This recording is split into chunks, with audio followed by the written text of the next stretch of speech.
Tämä on Isojärven kansallispuisto. Heretty. Täällähän näyttää olevan ihmisiä paljon. Aha. Joku. Hei.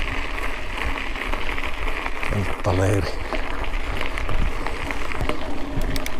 Tää alku on tällaista todella helppoa polkua.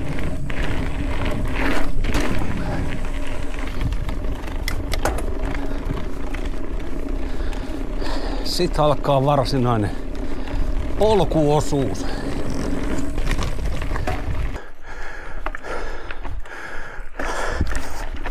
Mistä kohtaa tää vois mennä edes ylös?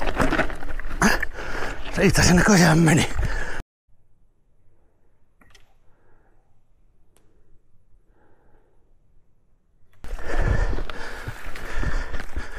Aha, kuinkahan syvää tuo kuraa? Hän selviää! Ja oli helvetin syvä. Ai.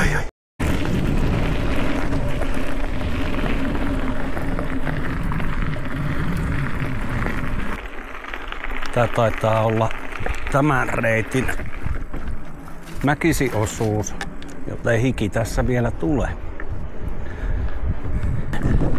Ja näin.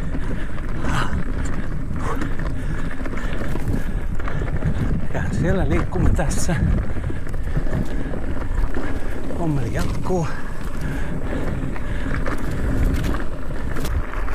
Oho, uudet pitkospuut. Aivan mahtavaa.